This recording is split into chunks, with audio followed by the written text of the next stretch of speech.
Maintenant que la pince est terminée, nous allons procéder à quelques animations sur le robot. Donc, je vous rappelle, dans la pince qui est définie dans le menu Outils, nous avons défini ce que l'on a appelé un U-Tool. Le U-Tool, en fait, va être le point piloté par le robot.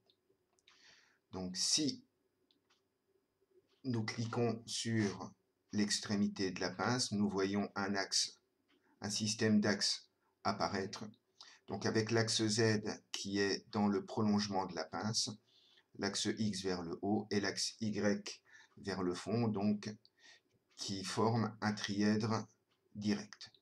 Donc nous pouvons déplacer le robot suivant différents axes, que ce soit en translation suivant les axes X, Y, Z, ou en rotation suivant X, en rotation suivant Z. Donc là, nous voyons que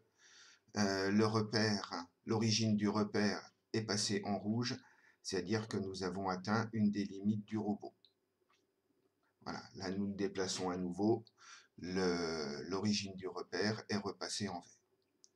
Donc ainsi, nous pouvons effectuer différents mouvements de translation et de rotation par rapport aux axes du robot. Donc maintenant, comment faire pour ramener le robot dans sa position initiale? Donc nous allons ouvrir le Teach Pendant,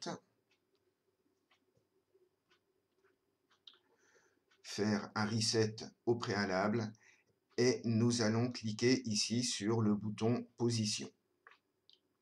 Une fenêtre apparaît et c'est dans cette fenêtre que nous allons pouvoir rentrer manuellement les coordonnées des points de déplacement du robot.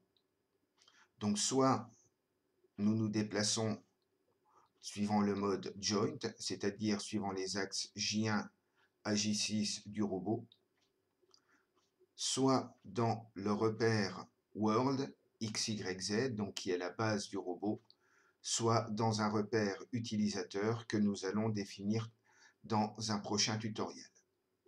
Donc nous allons sélectionner le mode Joint et pour chaque axe, nous allons lui mettre la valeur 0.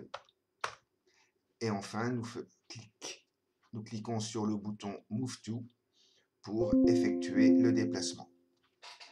Et là, nous constatons que le robot revient dans sa position initiale. Simplement, dans cette position où l'axe J5 qui est ici est à 0, le robot est dans une position qu'on appelle position de singularité. C'est-à-dire que si on utilise le mode XYZ ou le mode User, eh bien, le Teach Pendant va nous mettre un message d'erreur puisque le système de calcul ne saura pas réaliser les déplacements demandés du robot. Donc, pour sortir de ce mode de singularité, il va falloir donc agir sur l'axe J5 et ici, je vous propose de lui faire une rotation de moins 90 degrés pour pouvoir positionner la pince verticalement.